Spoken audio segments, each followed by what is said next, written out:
What's the show called? Another edition of What is the Show Called? The show tonight is called Why Not Wheat? Not with a K? K-N-O-T. Why right. not wheat? You better not mention that again. So, welcome to the live feed. Glad you guys are here. Please share this. And, is it? I don't know.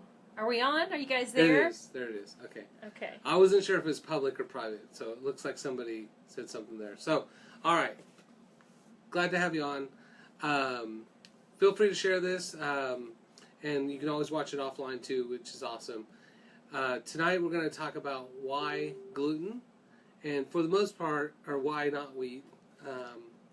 But kind of talk about the woes of wheat and how it affects your health, and then also talk about some gluten-free pitfalls that people have. So it's not just about avoiding gluten, but really understanding why, what's going on with that, how detrimental it is, and what we can do about it, as opposed to just do that reactionary thing of gluten-free. So, do you guys know what? Do you know where gluten comes from? I'm just busy over here with my phone. I try to ask her questions when she's digging around on her phone. When I'm sharing. She's sharing our wellness show. talk. Yeah, that does. Yeah. Anyway, Yeah. What was the question? All right. So, what does gluten even mean? What is gluten? Does anybody know? Can you throw it out there, even if it's just like a funny, weird, silly answer? What do you think gluten is? Tell us. We'd like to know how educated our public is. So you know what's interesting? I had a patient the other day that they were. I think it's the one that works in the as a pediatric gastroenterology or something like that. But she was talking to one of the doctors about gluten and how she gave it up. And the doctor said, "Well, what is gluten?" The doctor asked? Yeah.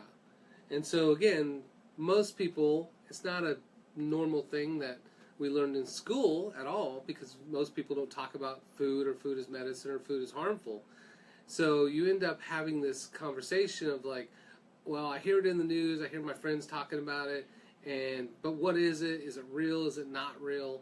And then it becomes this constant like frustration of like, am I falling for a gimmick here?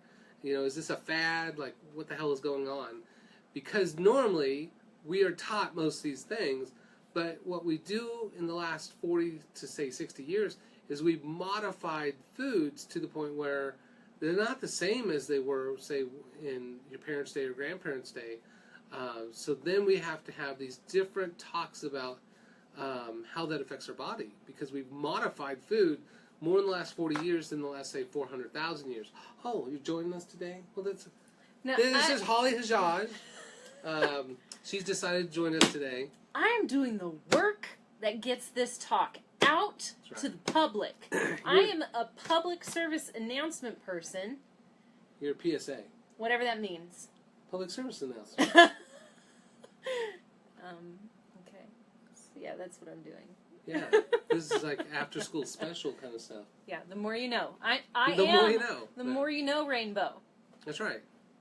So you going to mess with the phone a little bit more? Well, there? I just wanted to invite a few more people. All right. That's all. I am listening, though. So gluten is Latin for glue. There's a big surprise, right? It sounds like glue. It means glue, right? So what's interesting is that gluten becomes the glue by which we can take a dough and spread it over long distances. So many of you guys probably know what phyllo dough is. So phyllo dough is very, very thin layers, and then they do multiple layers, and then they make pastry out of it. Or you can make like a nice little French dish out of that too, or make a nice pastry over a chicken pot pie or something, right? So what's interesting is they can stretch that ball of dough over 28 square feet on that table. And they do this over and over and over until they get all these multiple layers, and then they chop it up and roll it and make phyllo dough. But that's awesome, like 28 square feet. I can barely get my dough to stretch across the pan when I was little. So, that glue, the more glue that's in there, the more likely you can stretch that over long distances or make bigger and bigger things. So the other part of that glue is it's the glue that binds everything together. So as you have this fermentation process where the bacteria or yeast is eating the sugar and then creating carbon dioxide, that creates holes, which then makes it fluffier. So you can do this by adding like, I'm trying to think. I can't remember the name of it. But you can add the yeast to it like Fleshman's, right? Or you can let it sit on the counter and it'll turn from this dough to that dough in like, I think, an hour or so. And what that's doing is it can capture the natural yeast from the air, so it's a wild ferment. That's old school. Yeast is everywhere. And then that aerates that, or ferments that dough. And then you could bake it and it rises even more, and that glue holds it all together with all those holes in the middle.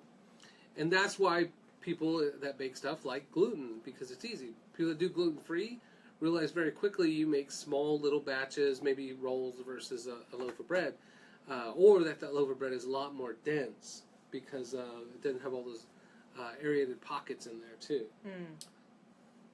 That's bothering me. I can't. Well, what's the yeast that you make bread with? It's last name is Cervese because it comes from brewer's yeast. That's really bothering me. Okay. So, I can't remember simple things, but we'll remember very complex things here. So, Geraldine, I bet you know. You have to know, right? Grew up baking.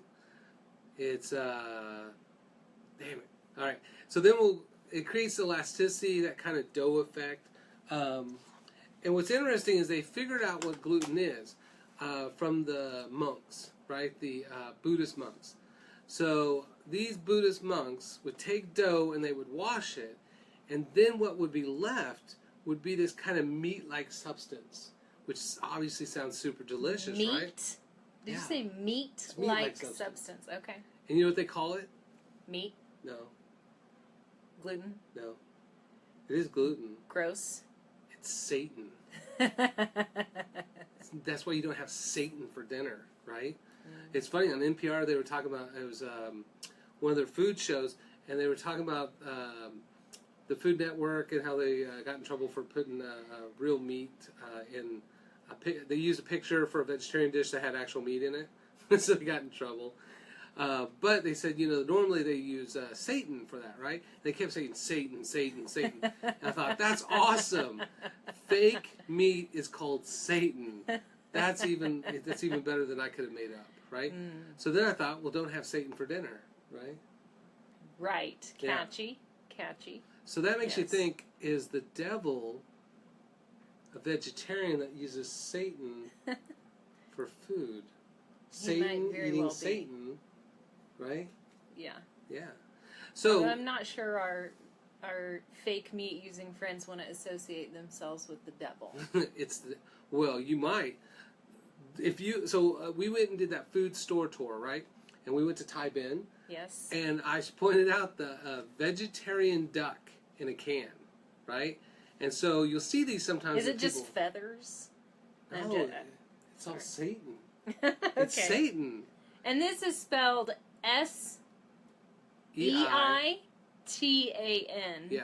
Okay. It's like a French devil, right? That's Satan. It's super cool. I'm not sure it's spelled Thei. Oh, okay. Yeah. So, with that, that's where you get, you'll see these weird ads for vegetarian duck or vegetarian ham or any of those things. Non-tofu, fake meat. It's going to be Satan. So, that's all that is kind of like solid gluten, if you will. And it's kind of gummy.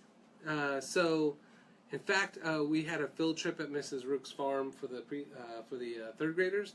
My Twinkies, my twins, they went on this. I went with them, and one of the girls the 4-H girls that was talking about the wheat and the soy and the corn, she said that if you chew up the wheat, it becomes like a gum. Did you know that? No. Were you raised on a farm? No. That might be why. But that's the gluten, right?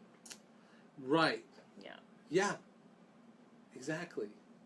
So, and then when you look at something like grain, one of the reasons you always want to do whole grains instead of just like white rice, you want brown rice. Because brown rice has that bran, which is full of fiber, which then helps make butyrate, which feeds your gut bacteria, and feeds DNA polymerase, which then edits out DNA mutations, which prevents cancer from that bran, right? So you want whole grain. That's why you want black rice, Got red all rice, that? brown rice, Mm-hmm.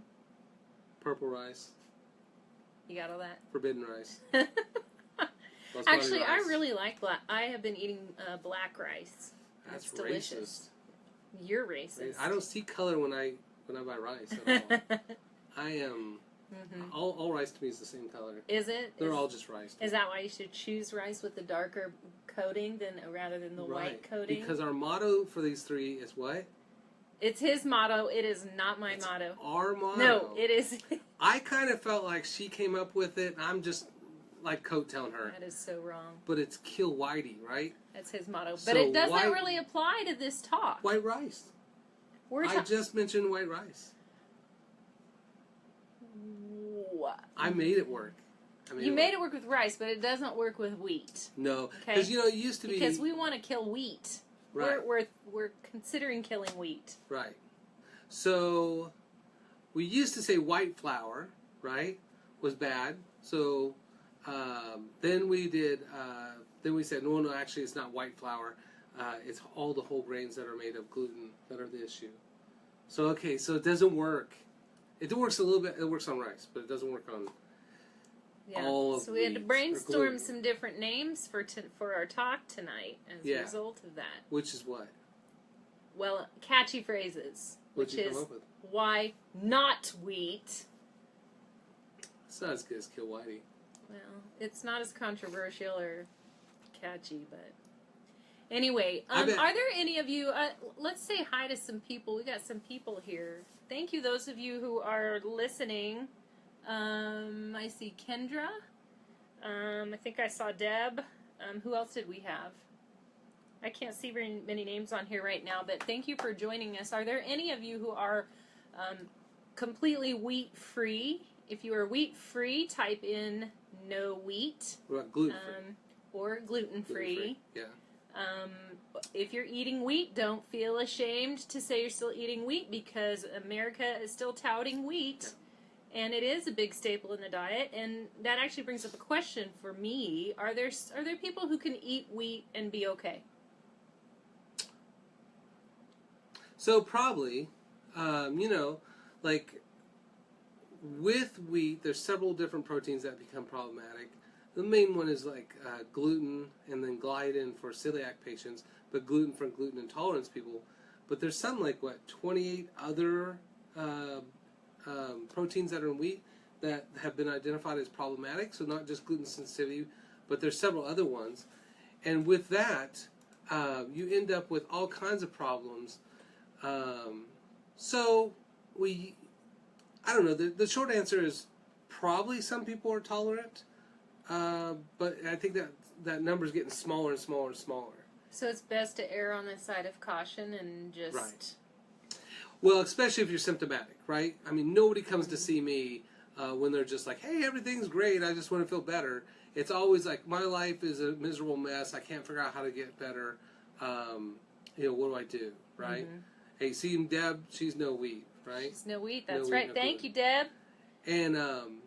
So, most people know the gut problems that people have, right? So, irritable bowel, the Crohn's, ulcerative colitis, the IBS, gas, bloating. Bloating is a huge one with wheat, right? I mean, people get painfully bloated, and they don't realize it's that wheat. And then, of course, diarrhea, constipation. But, so with you feel the bloating, right? Yeah, oh my gosh. So... Bloat City. With me, hey, that'd be good if you're going to, go down in the Titanic. Just like shove bread, then your stomach bloats up and you just float. We could save everyone. That'd be good. Except if you float it upside down. There are good uses for wheat. But with me, I don't have any of the gut problems when it comes to wheat. But if I eat gluten or wheat, not every time, but sometimes I'll end up getting kind of depression. I'll get brain foggy. My vision will even get blurry. Like I had malted wheat once in vinegar by a mistake, and like I couldn't even focus on the screen anymore. And I went to work that day like razor sharp. Like I was going to get tons of stuff done. I was going to kick butt.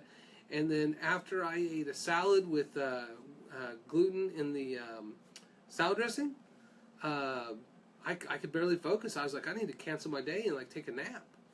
That was crazy. Yeah. So for me, it wasn't gut stuff, but it was mental stuff, and most people wouldn't be able to figure that out.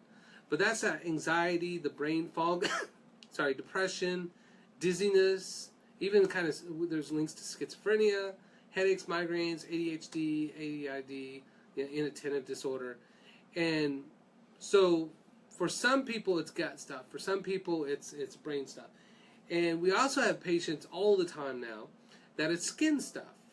And so for some, it's the eczema, the psoriasis.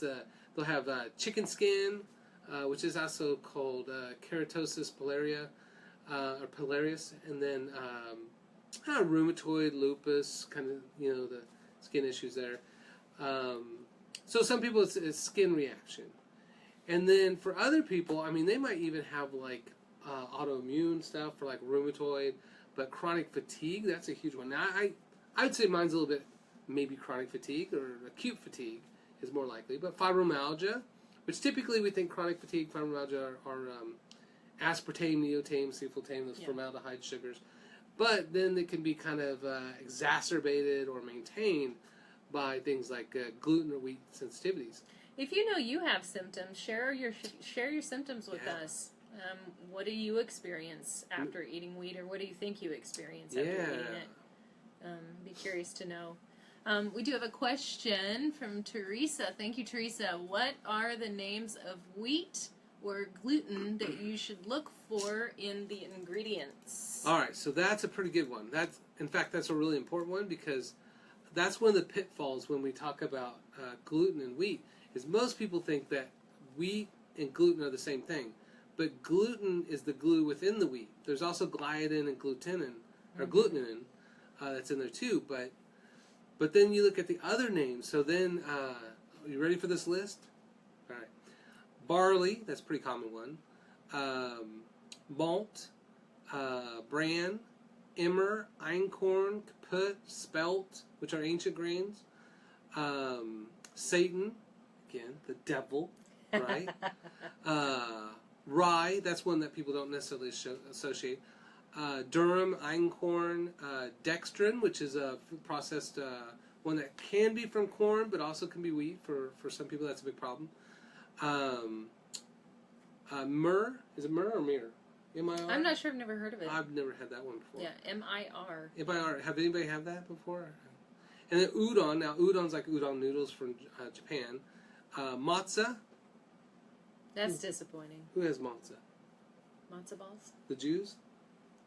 Yeah, I think it's a Jewish food. Yeah, so Jewish matzah balls. That sounds like spaghetti. Hey, you want some matzah balls? Did you go over I haven't paid attention to everything that you've mentioned, but did you go over the main ones that people see mostly, like semolina and tabbouleh and... I feel like you're not listening. I'm so sorry. No, but tabbouleh's so a good one. I just ate tabbouleh for dinner tonight. Right. I made from scratch.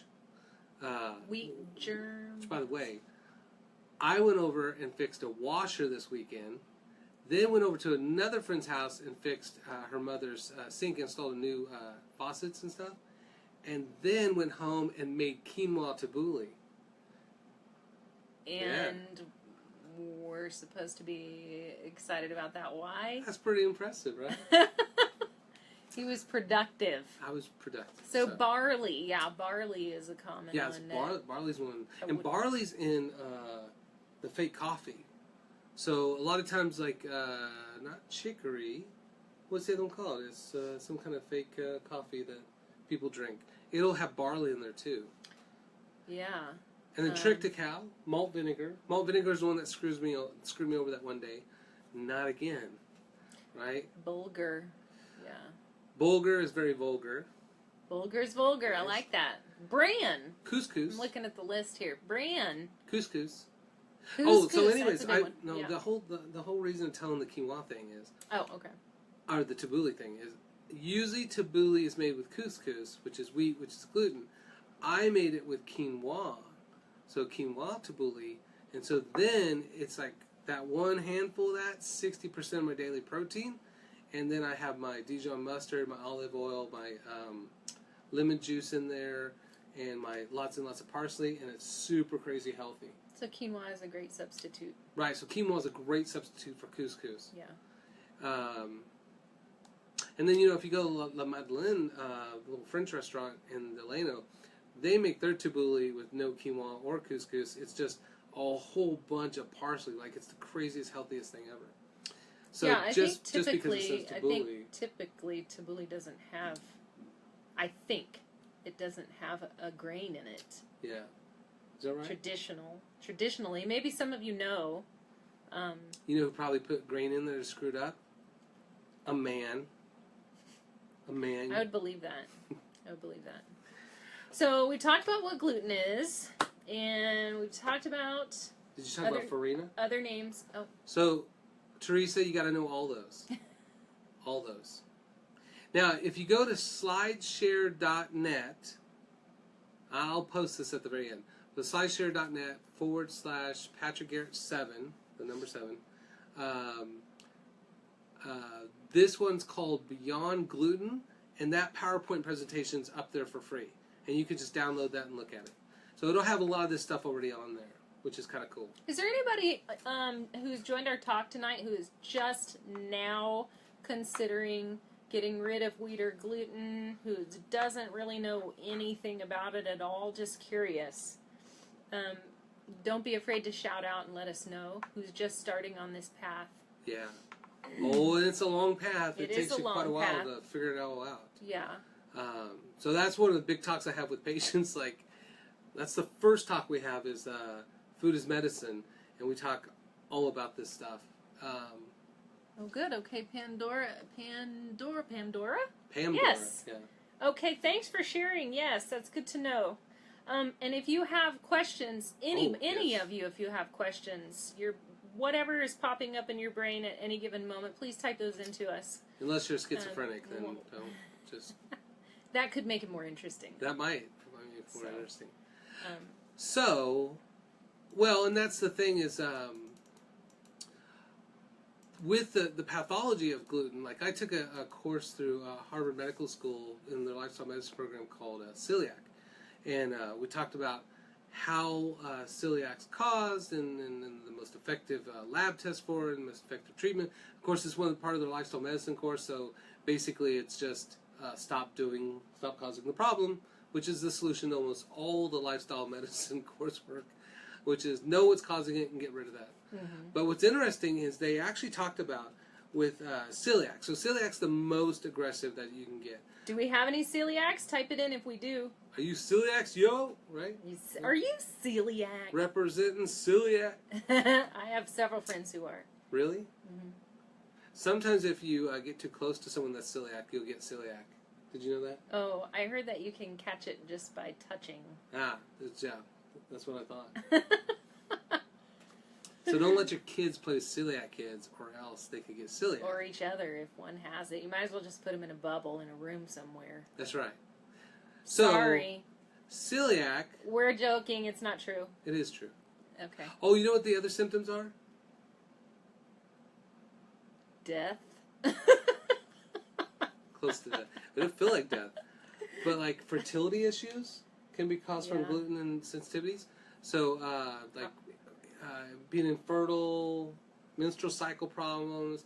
We had one girl that they drove, I think, 2.5 hours, 3 hours to get to the office, and she was like trying to lose weight and couldn't lose weight, and it was just like, I rarely eat anything. And usually people that say that's not true. But when we looked at what she actually ate, I mean, she was eating like half a grilled cheese sandwich for a meal. Like every meal was just wheat, dairy, right? And she's having like these cycles that were just horrific. Like she'd have to take off work for a couple days every month to deal with how horrible she felt. And her sisters were the same way. And then we got rid of the wheat and dairy, which was her main diet. And all of a sudden, all her hormone stuff started balancing out. And she then had cycles without any pain, discomfort, cramping, any of that. And then she's bragging about it to her sisters, and then her sisters were like, well, I don't want to feel like this. So they came down and did the same thing. So it's pretty awesome that it was that potent for that person. But again, so like, you, it's bloating. Me, it's depression. And then for her, it was menstrual cycle problems. Yeah, that histamine response will manifest in different ways for different people. And what we've been talking about, too, in general, for those of you who are just joining us, maybe for the first time ever, or just joining us for this particular talk and didn't see last week, we're talking about the 3 weeks, starting last week, this week, and next week. We're talking about the 3 biggest instigators for, what would you call it? Health problems. For 3 biggest food instigators for health problems. Last week we talked about dairy. This week we're talking about wheat, and next week we're talking about sugar. Sugar's white. So they There's are brown all. Sugar too. There is brown sugar as well. See, working. you can't. You're too exclusive. Try to put things in a box. So stick with us. Yes. Okay. So where are we at? So symptom-wise, all kinds of problems, even chronic inflammatory joints. One thing that's interesting is people that have like rheumatoid arthritis, often it's as simple as gliadin, which is one of the proteins in bread. So let me ask you this. Okay, good question. Let's see if you guys know this. How much of the American diet in percentage is wheat and dairy? I'm gonna guess. Everybody else guess too. Throw your answers out there. Look them up online if you want to. We can't tell what you're doing. We can't tell what you're doing. I'd be doing that. That's character. Character is what you do when you don't think people are looking. And you're encouraging people to cheat. I'm encouraging them to find correct information, you should which they'll remember. You should get marriage seminars. If you cheat, we don't even know. It'll stick in their brain. We got Teresa says 70%. Damn, that's pretty close. Hi, Tiffany. Pam Doris says half. Deb says 80. 80's getting closer. Andrew says 85%. 85. Nobody bid $1? Nobody bid $1. We got a dollar. 85%. So Andrea, is that Andrew? That's Andrew. Yeah, Andrew. Andrew's correct, right? So you won a pot pie. A gluten-free pot pie. No, not a gluten-free one. So Tiffany, you're kind of late on this one. Tiffany, Tiffany showed up to class late. Like, what are we talking about?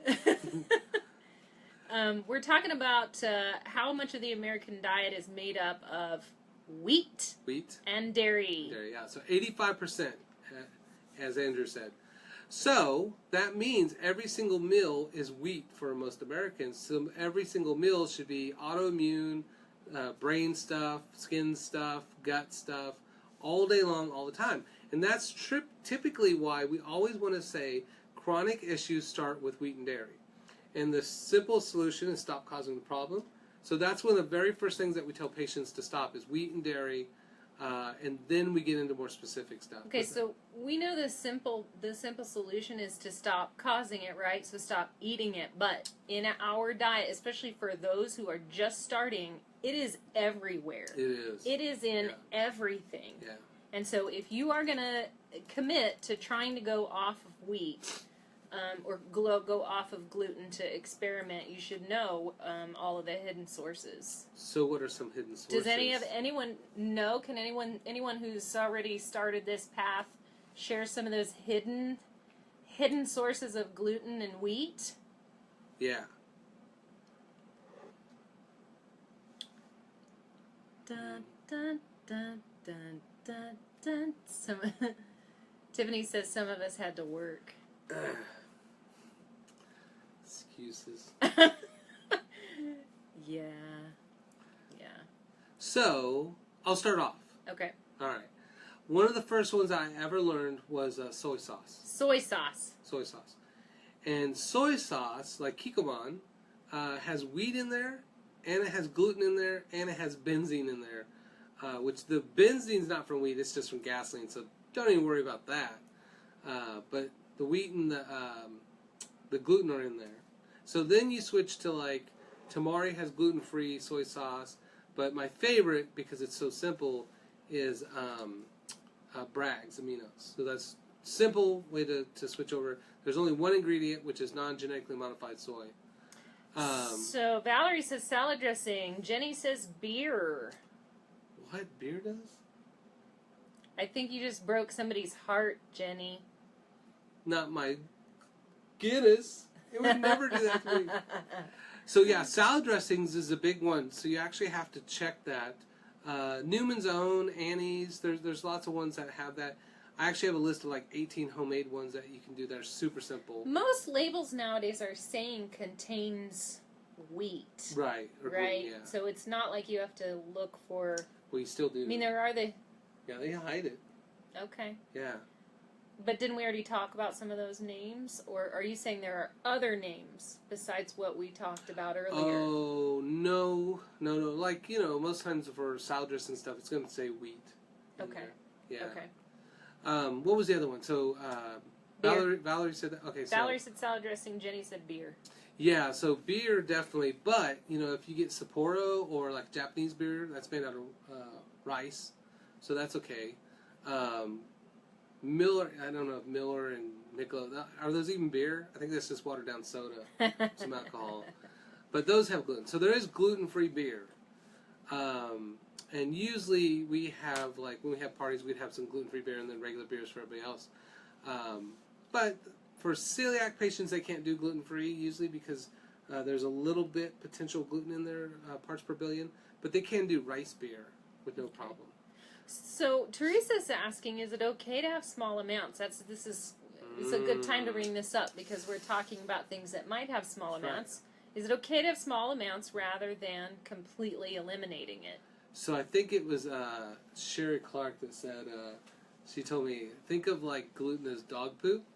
And so you say, how much dog poop would you want in that food? Like a little teeny piece? Just like a little? So that's why you want to be gluten zero. But if it tastes good... Well, they might have a lot of corn in it if you've had the dog corn and peanuts. So, theoretically, that's one way to think about it. You'd want none, right? Just think of it as poop, right? For celiac patients, that tiny little amount, it only takes like 1/50 of a slice of bread. So this is one of the things I learned at Harvard that just blew me away. That 1/50 of a slice of bread, like a crouton, is enough to cause structural changes in your small intestine. And what's interesting is if you take your small intestine and lay every single cell side by side, it will cover a whole entire football field. So that 22 feet, cell by cell, fills up a whole entire football field. Not a Canadian one, but American one, right? A real American football field. Not a soccer field if you're in other countries. Football. Well, that's what they call it. So that would work. I don't know how to say that then. American football. So, what's really interesting is that if you eat 1/50 of a slice of bread and you have true actual celiac problems, you can take that absorption from a whole football field, American, down to one end zone, usually the Dallas Cowboys end zone. So that one end zone absorption, so you radically change what they can absorb. And so that's where you see, like, I'll have patients that have, like, been everywhere. They've been to the Mayo. Nobody can figure it out. And this one patient was having just, like, everything going wrong. Been to all these doctors, has all these diagnoses. And then in one of the doctor's report, they wrote celiac ? In their paperwork. And then that doctor had quit, I guess, or transferred or something. And nobody followed up on that. Well, all that person had was malabsorption syndrome. So all these systems in the body were failing to the point where they're having fractures, they're having gut problems, brain problems, immune problems, all these things. And the common factor of that is digestive, because no other system in your body will work unless it's breaking down nutrients and absorbing those nutrients to support those systems. So when you see everybody looking like a cluster or just complete chaos, and they're going to all these specialists, often it's what's the common theme? What's the common issue here?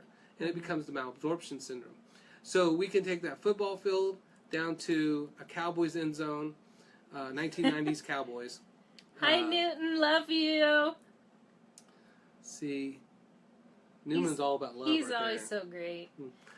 So so it doesn't take a whole lot at all. In fact, they're now saying it's just tiny little kind of middlings, contaminations that can actually be problematic for patients. Now, celiac is what's called an allergy, so it's an immediate reaction. So those people, they usually have severe problems right away every time they eat wheat. But a gluten-insensitive person or a gliadin-sensitive person, they can actually have 2 or 3 days before they become reactive. So often that's the harder one to figure out, because if they might have eaten bread yesterday, and then today they're eating a potato, and then they have these reactions, whether it's brain, skin, gut, whatever. Yeah. Yeah. Yeah. Tiffany says that she thinks cake has a little gluten, but not a lot. Not very much. If it's paleo cake, it's okay. Hey, there's Crystal. Hey, Crystal. Good try, Tiff. Crystal always looks badass in all her Facebook pages. She makes me look like wimpy. I don't know. So, if you make bread, don't really do gluten-free bread if you can, but maybe do like a paleo bread. So you can make a paleo cake and then have no friends at your birthday party. That's one option, right? Have you ever had paleo cake? There are some good paleo desserts. All right, there is. I went paleo for a while, so. So you went caveman for a while, and then I you did. like evolved. I did. Then what happened? I didn't have to go very far becoming a caveman because I already don't like to shave my legs, but still. That's like that girl on the internet, that fitness model. She showed her furry legs. That's awesome. So no, paleo is really good for learning how to eat whole foods.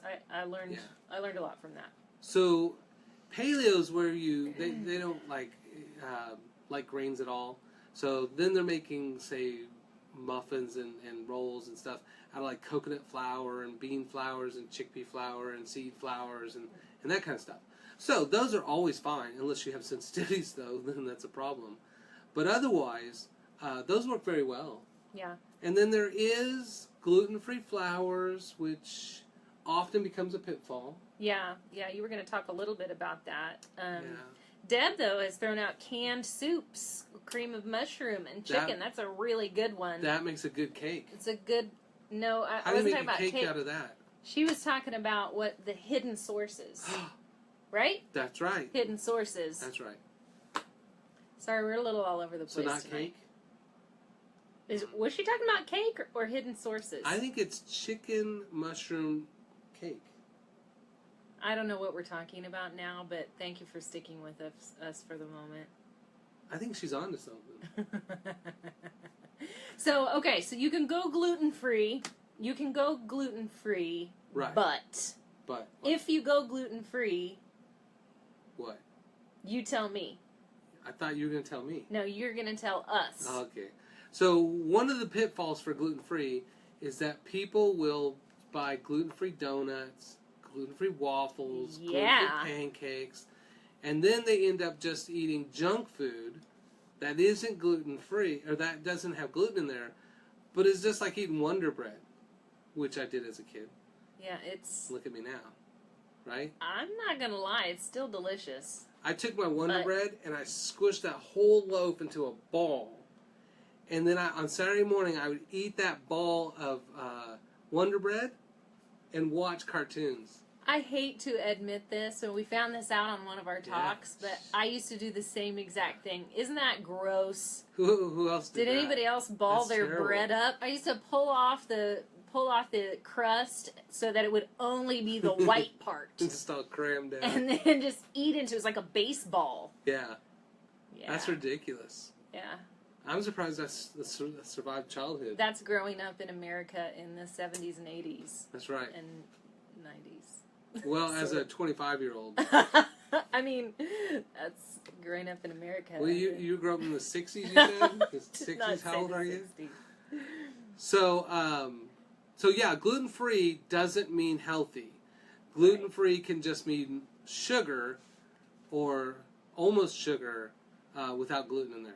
So the things you want to avoid, is, again, once in a while it's okay, but not on a regular basis, is tapioca flour, right?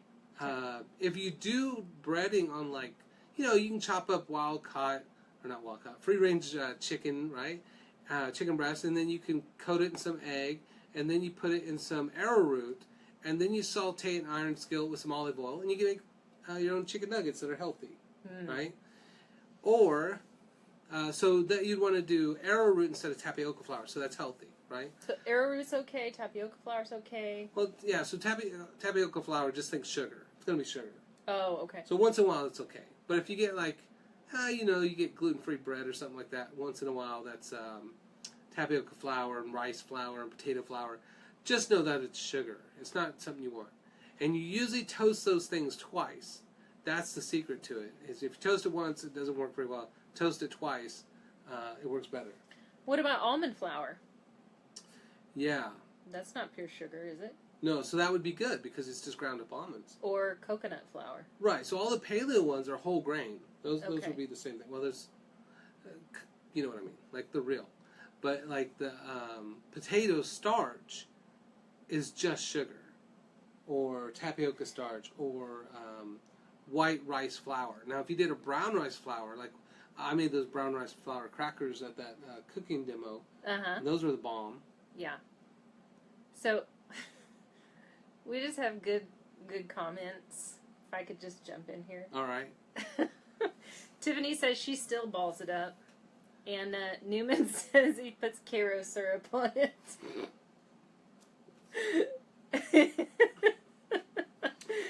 And we've got some other things. Newman says they keep trying to make me eat wheat fry bread. I bet it's so delicious, though. I mean... Fry bread? I'm not going to disagree. Is that Wheat is delicious. Is that a Midwestern thing? Fry bread? It's delicious. Fry bread? Isn't that what you get at like the state fair where they sprinkle the powdered sugar? Oh, that's a funnel cake. Is that what fry bread is? Probably something close to that. I think I've had fry bread before, but Newman, tell us what fry bread is. Newman, I think you're making up stuff. But we've got, what else do we have? Gina says she makes everything from scratch to limit all processed foods. That's the best way. Yeah. Going whole foods is definitely the best. She grows her own fruits and veggies. Oh, nice. And we've got, who else do we have? Gina says she wants an air fryer for her birthday so she can make her own gluten-free fried chicken. An air fryer. Don't do air frying. Okay. No. So one of my patients, I think that's the one that I was looking at for a patient, but the container was Teflon and aluminum. So both those are horribly toxic. If they do the little basket that's stainless steel, that's fine. But I think the whole device is made out of black plastic, which should be ABS, which is estrogenic. So it creates an estrogenic fume that infuses that. You're better just doing sauteed with a little olive oil in a stainless steel or iron pan, and just make fried chicken that way, and it's healthy. As long as you stay below 350 degrees or right at 350, you won't convert the oils to trans fats, and so then it'll be a healthy oil with a healthy grain with a healthy meat. Yeah. But it will be 80% more calories. Yeah. Yeah. That's America. So Jessica has a good question. All right. And we talked about this a little bit earlier about ancient grains, but her question was, is the wheat in other countries better? Ooh, Can you speak to that whole ancient grain, different countries? Well, the ancient grains is an ancient Chinese secret. Just like Calgon. It takes you away. Is that right? Calgon was the ancient Chinese secret? I thought maybe it was palm olive, but no, that's not Calgon. Right. I think Calgon was ancient Chinese secret. Yeah, it's Calgon. Yeah. So ancient grains is sometimes people's solution to this, and the reason they say ancient grains is because it's modern wheat that creates the actual problem, and so we have modified the gluten protein, we've modified the wheat protein in such a way that makes it more profitable for farming and for growing, right? So in the end, money's money. But then you have an immune system that has said, this is what this protein looks like since the dawn of man, and then it says, wait, this doesn't look right. Let's attack it, and let's create autoimmune conditions for that, produce a ton of histamines, and then we have chronic histamine problems. Yeah. But then if we try to take that and go backwards and say, well, what if I just do spelt, or what if I do Emmer or einkorn? you potentially have the same problem. Now, if you do like how do we know those seeds are ancient anyway? That's an ancient Chinese secret. Yeah. So if you do amaranth or teff, now those are ancient grains, but they're from different countries, so we haven't been exposed to those, so they don't have the same commonality. So they don't have gluten in there. So amaranth is South American, teff is Ethiopian. What's the bread that they make with that? With teff? Mm-hmm. I don't know. Oh, come on. They had the... I can't know the everything. Orthodox Church, remember? You're going to go to that. They had Ethiopian food there. Scott Spradlin invited you. And they were all gluten-free. It was going to be gluten-free. Injera? Yeah. Yeah. So... I know my Ethiopian breads. Okay. And there's a place in Kansas City called Garden of Eden, I think? Or Promised Land. I think it's called the Promised Land. But they have that. And then you take the bread and you scoop up your food like that and eat it. Yeah. Yeah. It's not a big deal. I'm worldly. Right. I've been around the block a few more times. worldly than anyone else. I've watched a documentary. Right? It's not a big deal. So, okay. So back to the talk. Okay.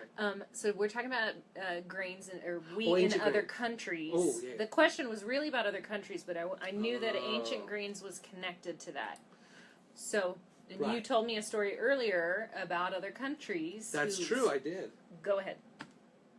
Yeah, I told you that story. Yeah, so maybe tell everybody else that story. So I was giving a lecture, and this girl from, I think it was Pakistan, came up, and so I called Homeland Security. No, that's the Republican me. So actually, she said, she was talking about wheat and gluten and that kind of stuff. And then she said that, she asked my questions about ancient grains, right? And so I said, well, you probably have it a lot easier because in your country, you guys are using traditional grains, and you shouldn't have all these kind of gut issues or mental issues, any of these kind of things, right? And she said, well, actually, they started importing grain from the U.S., and then guess what happened? IBS! That's right. They got the IBS, right? So then they started having all this IBS, all this irritable bowel, all this Crohn's disease, and they couldn't figure out what was going on because just like us and how we see health go from, hey, we don't have it, to bam, it's an epidemic, they had that same thing happen when they started importing American grains. Yeah. And all of a sudden, they had no idea how to treat all this because it hadn't been an epidemic like that before. Yeah. So, you know, the traditional grains from other countries are pretty much, especially the gluten-free, are really good ideas. But when we inject our American version of those, we see the same exact explosion of epidemic diseases. It just seems like there's no way to really be sure. Yeah. That you're getting something that's pure. Right, but that's where you do like certified gluten-free. Then you know. No, I mean if you were going to try for wheat, there's no way of getting. So what we do with patients is we say, if you're having chronic problems, you're causing it. So let's make these strong, pretty significant dietary changes, and then see if everything goes away. And most people, it just goes away. Then once you're symptom-free, reintroduce. Then do provocative challenges, but do it with things like emmer or einkorn, which are both wheats that are ancient grains. Oh, okay. Yeah. Okay. So really, like a lot of people do like Ezekiel bread, but it's most likely going to be more problematic for them in the beginning. Right. It's best to just stay away altogether. Teresa brings up a good point for all of us, myself included. Social situation, she says, make it so hard to stick to wheat-free, dairy-free, and sugar-free, and you are 100,000% correct. So what's the solution to that? Do you want my thought on that? Yes. My thought on that is we have to change our culture. Yeah? This is bigger. This is big thinking, like big picture thinking, long-term thinking. How do we change our culture? We change our culture by being brave enough to make those better choices. We should shame people that eat gluten. We should start shaming them. Yeah. We should get all the hipsters to start shaming people who eat gluten the same way that vegans shame the people that eat meat. We already have those. We already have those shamers. Those are called hipsters. They're just called hipsters. Right. I got a hipster haircut today, so then I was going to go out to the park and start shaming people Yeah. that were eating wheat. They're like, ugh, is that wheat? Yeah. Oh my God, I haven't had wheat for 3 weeks. And then he has a burrito for lunch. With a flour tortilla. Gluten-free. How do you change that? Yeah. How do you change that? So your thoughts too, people. Yeah. How do you change that? If social situations are hard and they make it more difficult, what do we do? So Tiffany has the best idea, which is called right tribing, which is get rid of all your gluten friends and get gluten-free friends. Right? So the best way is to go to places like Barnes & Nobles, and people who are sitting around reading, they're probably gluten-free. That's how you get them. People that work at Barnes & Noble are probably gluten-free too. People at the health food stores, probably gluten-free. I think they should have gluten-free dating sites. We can get creative with this. Gina says that she changed the culture by cooking an entire Easter dinner this year. Everything was gluten and sugar-free except for dessert. What? That's beautiful, amazing. Who's that? Gina Neal. Awesome, Gina. That's awesome. Yeah. So you have to be brave enough to take care of yourself. That doesn't mean that you have to be the gluten Nazi. I mean, and it doesn't mean you have to Would they shout get rid white of your friends. how- And white occasionally flour? it doesn't mean you can't cheat or have a bite of something, but Would the gluten Nazis shout white flour? stop it. Stop it. I know where you're going with that. So, the other thing though is bring your own stuff. That's like the best thing ever is get one of those I have 4 kids mama purses, right? And then stuff a bunch of paleo rolls in there, gluten-free rolls. And I bet at like Evolve Paleo, I bet you could get bread from there. And then you could just stuff that in your purse or your coat jackets, right? And then when you go to parties, you just bust out your own coconut muffin and start chowing down and then act indignant at all the other people eating gluten. But if you bring gluten-free stuff, dairy-free stuff, sugar-free stuff, healthy stuff, make your own plate and then put your stuff out at like the church function because they will eat all your kale salad and then you'll be crying because you have to eat KFC. Well, the thing is, too, you can also change culture by making recipes that are amazing and then sharing them with on your friends Facebook. or whoever at work. Yeah. And then they're like, wow, this is delicious. And then you're like, you just ate gluten-free. Yeah. Yeah. Well, and that's so one of the nice things that Amy Robinson did was she started or Amy Simpson, sorry. Amy Robinson Simpson, I think. That's like a long name. Yeah, Jessica. Sorry. Yeah. So she started Dr. G's Neighborhood on Facebook. And it's a place where people that are gluten-free, dairy-free, they have their food sensitivities, that they can share recipes, ask questions. So basically it's a community of people that all are struggling with the same things and all looking for the same solutions. So that's a pretty awesome way to change culture. Yeah. So right? you don't really have to kick your existing friends to the curb, but you can make new friends that make you feel better about making these changes. You should have a gluten-free roll and a gluten roll, and then have your spouse pick one. If they pick the wrong one, boom, they're out. Do the Pepsi taste Kick test. them to the curb. Yeah, the Yeah. gluten taste test. You can't tolerate these gluten That's people. a deal breaker. It's a deal I think the breaker. gluten-free dating thing's good. Yeah, So you're like it could vegan? be. Like, you know how like how the menus at like these health food places, they have like V for vegan, they have DF for dairy-free, gluten-free, right? Uh-huh. They should have that on your profiles in a dating thing, They- and it says like a vegan, dairy-free, gluten-free. They probably do. Yeah. They probably do. Deb says teach your friends. Deb, I like that suggestion. Yeah. She's right. I mean, Deb was sharing some of her recipes that she made too, which was friggin' awesome. And there was one of those sites that was sharing one, and I made that last night. It was those French fries. I posted them on my Facebook page with like oregano and salt and pepper and garlic, and they said Parmesan, so I used the healthy exchange for Parmesan cheese is nutritional yeast, and holy crap, those were dynamite. Those Yeah. were like awesome French fries. And so I posted those too. And then I ate them last night At like 10 o'clock. I ate them. And I ate them for lunch too. And then I licked the bowl. It was Yes. so good. So, yeah. And so teaching your friends doesn't necessarily mean shaming and judging them. It means just teaching them. That's probably the fun of it. And maybe luring them in with your delicious recipes. That's right.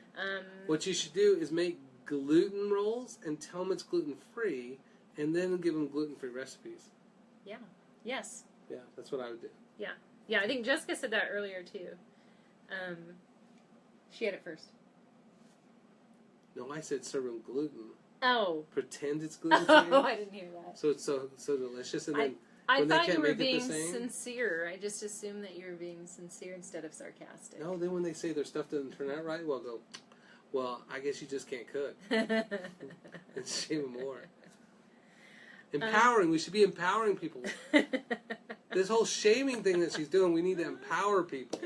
Tiffany says, Jason wants to know who would win between vegans and gluten-free people in a fight. Ooh. I don't know, but it would probably be close. Well, the gluten-free people would probably be the angriest. I know. I haven't had rolls in a week! And then just go I know. crazy. I was that way for 2 years, depressed and frustrated because 2 of years? macaroni. Oh. Whoa! 2 years. I think we're going to show you what this fight's going to be like right here, folks. That's right. Right here.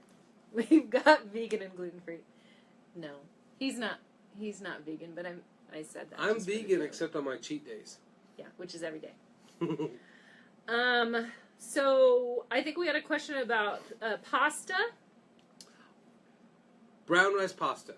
Brown rice pasta. What about all those hybrids?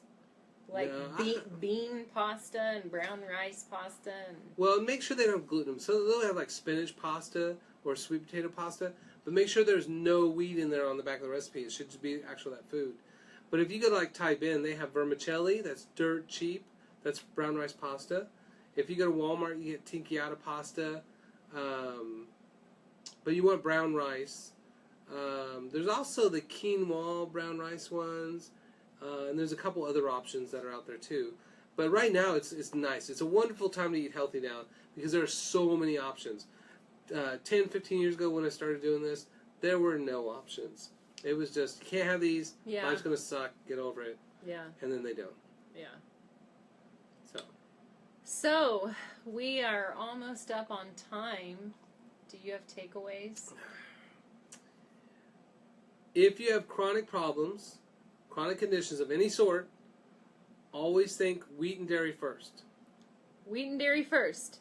Yeah. So get rid of the wheat, and then get rid of your wheat friends. Go gluten-free and get gluten-free friends. That's right tribe. Right. Yeah. Right. You can't tribe. tolerate those wheat eaters. Good Lord. They come over here with all their diseases and gut problems and all their irritable bowel, spreading all their eczema. Who did that? I think that was Newman. Okay. Yeah. If we have any last questions or What's your ongoing takeaway? questions. Oh. Participating in this? My takeaway is it's going to be okay. That's my takeaway. You used to always steal mine. Now you have your own. That is so not true. He thinks everybody steals his ideas. No, if you watch the first 20 videos, it was just like, I agree with Dr. Garrett. I think you ought to do exactly like he's. You just have a version of what I said, but now you're totally. You know what? Now you're Scott Spradlin it. The ego is so big in this room, I don't think that I can even fit on camera anymore. You are Scott Spradling it. That's what you're doing.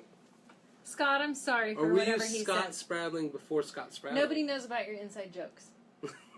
So, Scott does. My Maybe. sassy. See what I have to put up with? Scott gets me.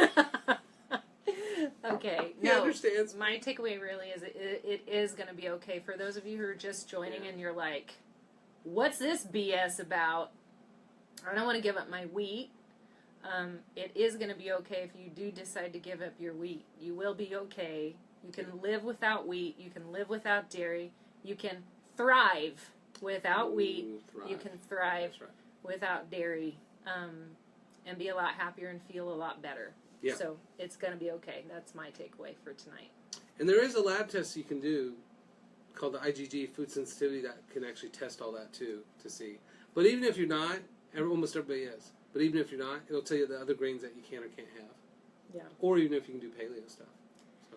If we have not covered something tonight that you needed to know, please send us. Call her tonight, late at night. Please send us a question. Please, your question. You know what my sister was doing?